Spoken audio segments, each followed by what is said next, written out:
Okay.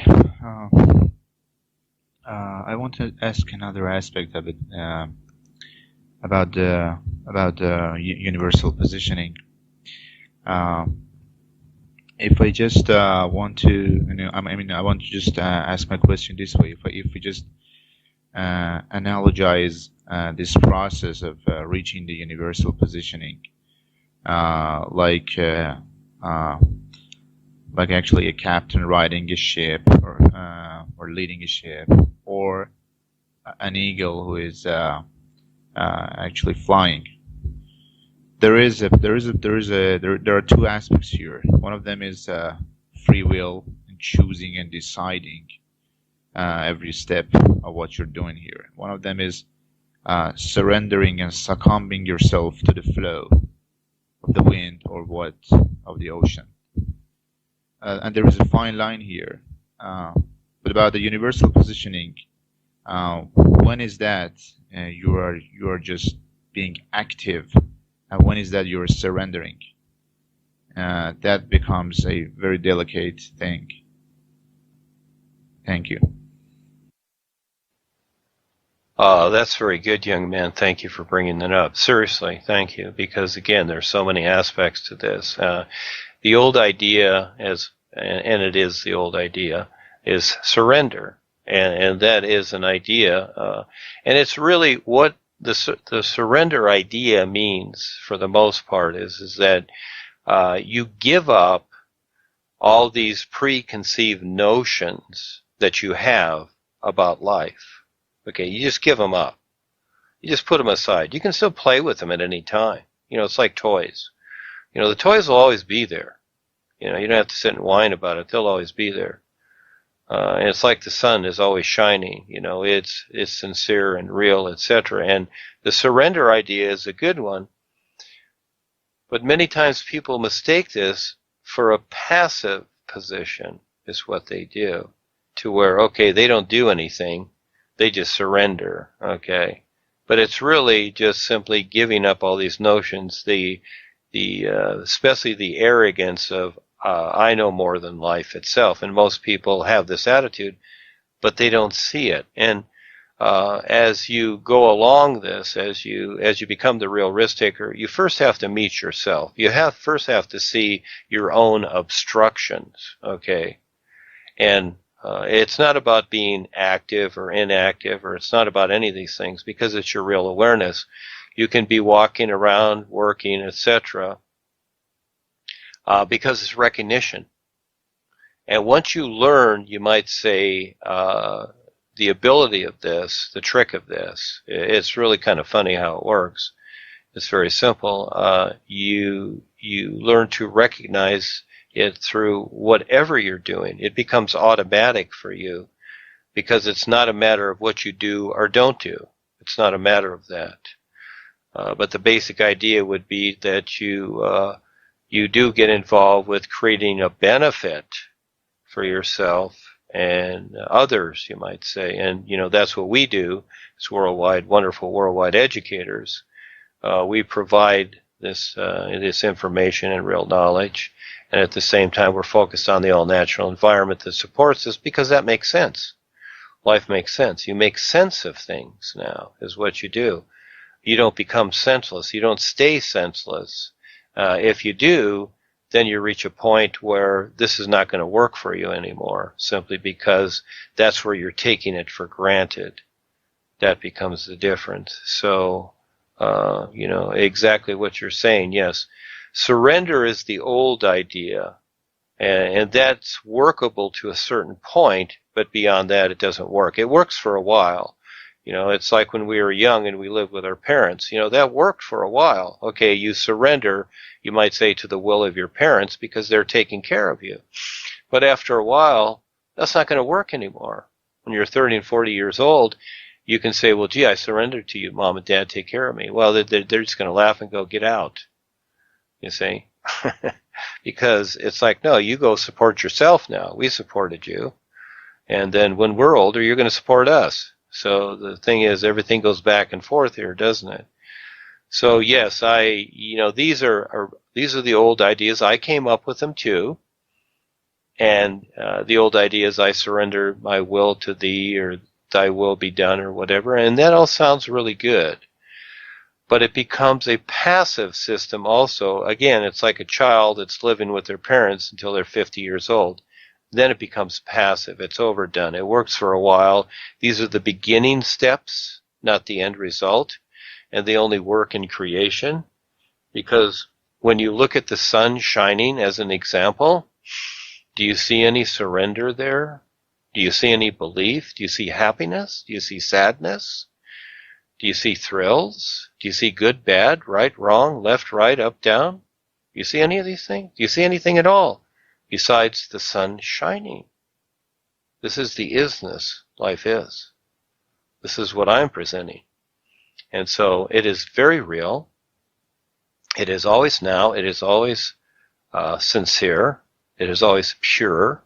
It reflects. It is a reflection, a representative of the isness life is. It is to be recognized. And if a person just stares at the sun, not right into it, but just stares at it, and that's all they see, then that's all they see. No one can give you the recognition that is already. This is just really far out is what it is. No one can give you that.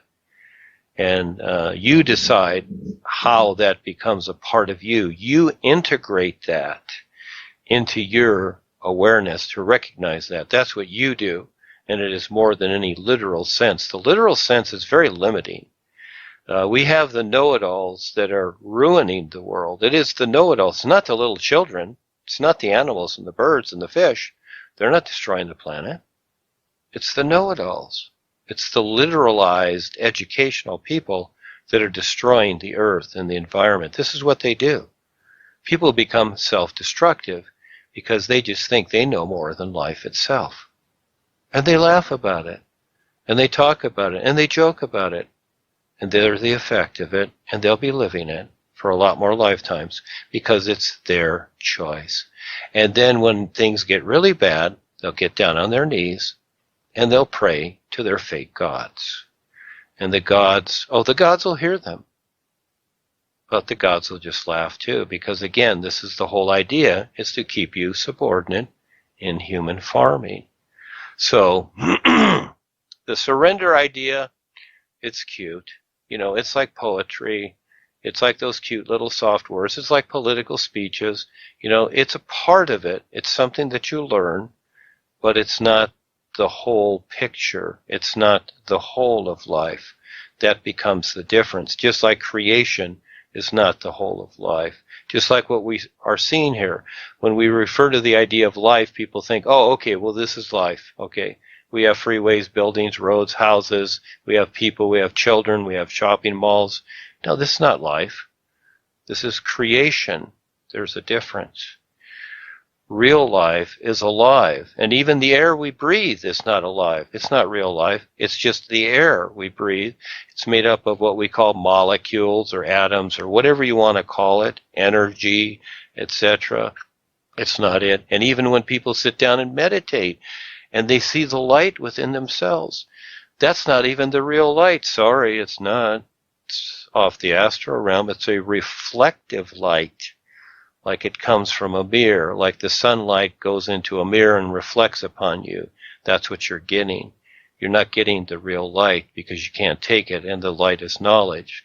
So that is the surrender part. That is a step, of course. That is a step. But there's more. And that is that if the individual wants real freedom, they must be the real risk taker. They must learn to see more, or they don't. And for all the years that I've taught, over 45 years in this lifetime alone, what I've seen is that most people think in their minds that the knowledge is the ultimate. And yes, knowledge is fine, but it just depends upon what you do with it. And the surrender idea is part of the knowledge, is what it is, but it is not the end result at all, you see. So it is that recognition which you can do anywhere, and it's focus, intention, recognition, etc. Yes, there's a lot more to it. And this is, again, what most people don't see is where is their true intention. And for the most part, it's on their personal life, because they don't know where else to place their true intention, and they don't even know what their real intention is, that it's their real awareness. They don't even recognize that. That's why I've written the book, so that a step at a time the individual can start to wake up to who they really are, more so than just you are soul or you have a soul. Yes, there is a lot more to it. So again, the old master idea is passé, it's gone, it doesn't work.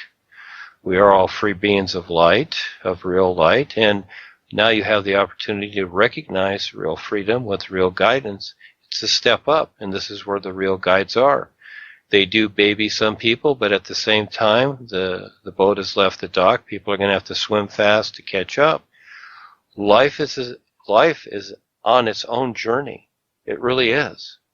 And people have to keep up. We have to keep up with what it is. And this presentation, the new presentation, is a real gift for this world. But it's not going to last forever, because nothing here does. And then the world will turn dark again. Because it takes a certain individual to have the awareness to be able to present this to the world. And very few people have it. And the masters of the past, they really didn't have it. Not since Paul's day and Rebazar's day and the real guides, no. Everyone else, who's got it? Everyone talks about the gods of man. So what these so-called masters are doing, and gurus, and whoever, charlatans are doing, is that they're pointing people to the tapliners. And they're being astrally taplined, even though people think that they're in bliss in heaven, and they've got their fake initiations from some computer, from some corporation. It's real experience in the real universes, and it's recognition. And this is demonstrated. Like Rebazar Taurus would say, real love is demonstrated. And that's what we're doing. We're doing what no one else will do. We're demonstrating it. We're out there presenting the new you, because the new you is now, and it's real. And this is what the is showing everyone. It's not the hue, it's not the it's not the amen, it's not doctrines, it's not pretty words. No, it has nothing to do with reality. So again, surrender falls into that category.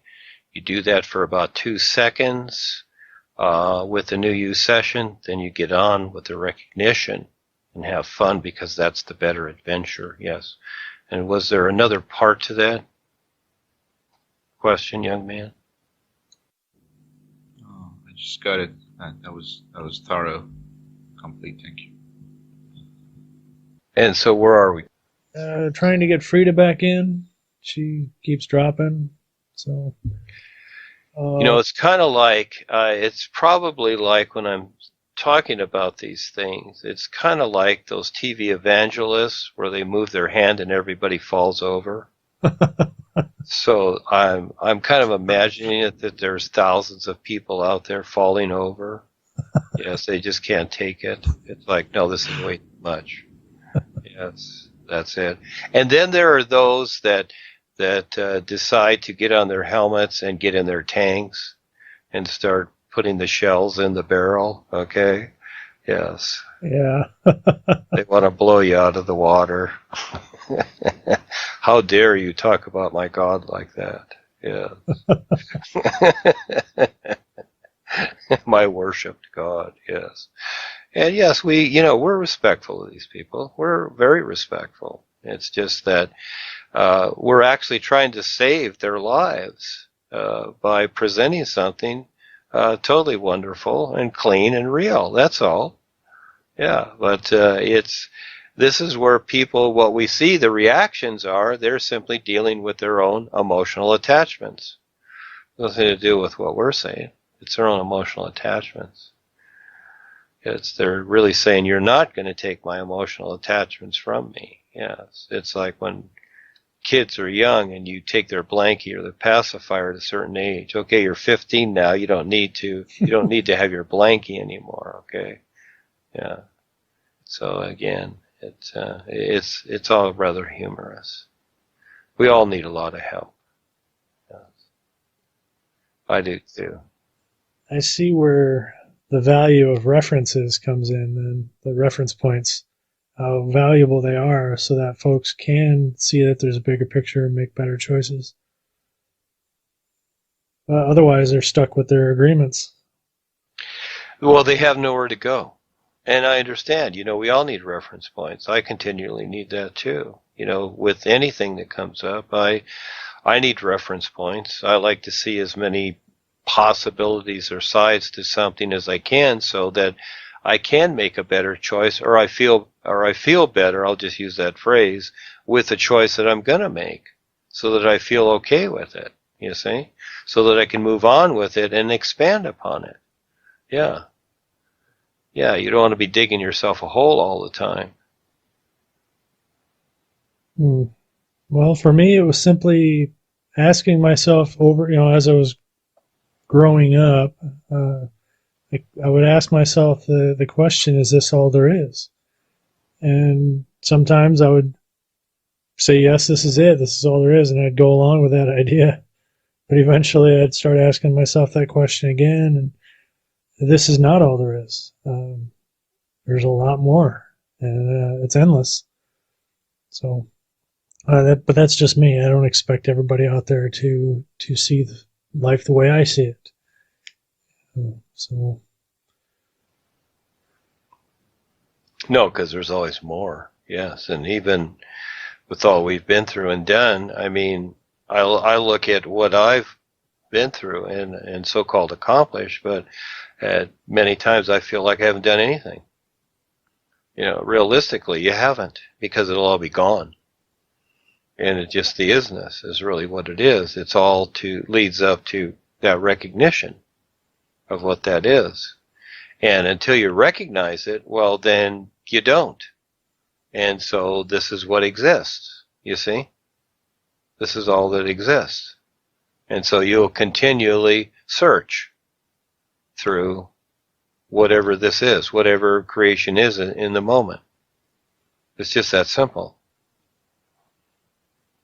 Yeah, so you see, you got to figure that out. You got to see how that works. I know, it's interesting. Yeah, you just got to figure it out. You do or you don't. And most people, this is where they, they're satisfied with the knowledge because it's too much to figure out. It's too much to, define in their, too much to recognize their real awareness. So they'll just take the knowledge and just feel good with that. They'll just, let that occupy themselves. And that's it. And that's where a lot of people, some people will never get out of creation. And it's kind of sad, really, if you really think about it, really look at it like that, but it's true. But because the individual really has to recognize reality. And life cannot do that for them. The is has to recognize itself. It must always make the effort to more so recognize itself. And it does that through us, you see? That's why we exist, because we are the reflective factor. See, all of us are. We all reflect each other. And this is how we become more so aware and survive. And it's amazing. I don't remember if we covered it in the episode on the new sound, the new U sessions. The sounds that you mentioned earlier, the Hu, the Om, Amen. I have a perception that they came, basically, that they had their own new presentation in their time frame. That they had, at that time, the intent, they had someone that was presenting it, going against the grain, if you will. But then in time, they sort of, like you've said also during this episode, they've become distorted, manipulated, full of ideas, and they've been replaced. Would you like to comment on that? Yes, everything follows the same patterns in creation. It's created, it's cause and effect, and yeah, of course, they had their time like anything. Just like I've said when we were young with our parents, we had our time with our parents, and then things get on, and then, that's part of the past. And what people are marketed with, it's really marketing. It's not, I would say that for the most part, each person wants to get on with their lives, but for the most part, people are marketed into staying in limited and restricted positions. And it becomes a forceful attitude by those that control the planet to keep people marketed into certain positions, because as they become more aware, then they're not controllable. In other words, there's not an agreement there. And so, yes, these things had their time, and that's why they're still around, simply because they're useful to control others with. And the new you is not like that at all. And so, and things will be misused. Things eventually all become misused here, because anything that is like that, is like what we're presenting, will eventually become misused. It all is. It's like what Paul created. It's all become misused, because there's always people that are going to step up and they want to control it, is what they do. So, there's a lot more to that story, of course, and I've told it many times. And, these things had their place, but they've run their term. They've run their time just way too long. Again, just like surrender. Yes, surrender is a good idea, but it's not everything. And so these things are, the and the hue and all these things, they're in creation. They're not working beyond that anymore. And for the most part, the never did. That was always off the mental realm. That was a sound created there, and it applies to that realm. Just like the Indians, created their drums and started beating their drums and whatever. That's a sound they created for them, and to touch their spirits or whatever. But it doesn't mean it's the ultimate. And so people are still beating drums thinking it's the same thing. Well, it's in the same position. It's not going anywhere, but it hasn't excelled, really. Even though people may think it has, but it hasn't. It's actually gotten worse. All of it's gotten worse.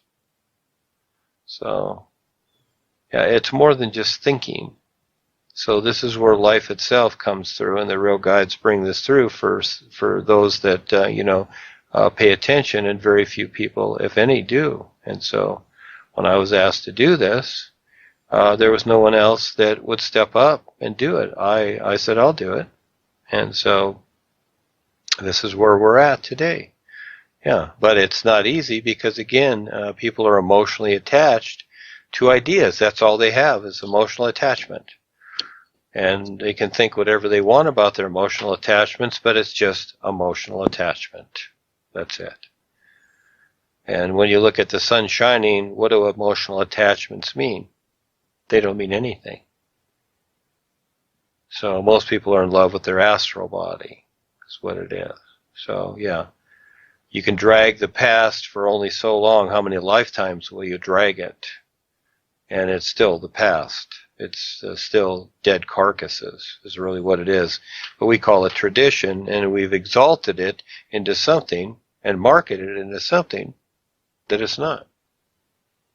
But it's a choice people make. I don't choose to do that. I don't choose to agree with it.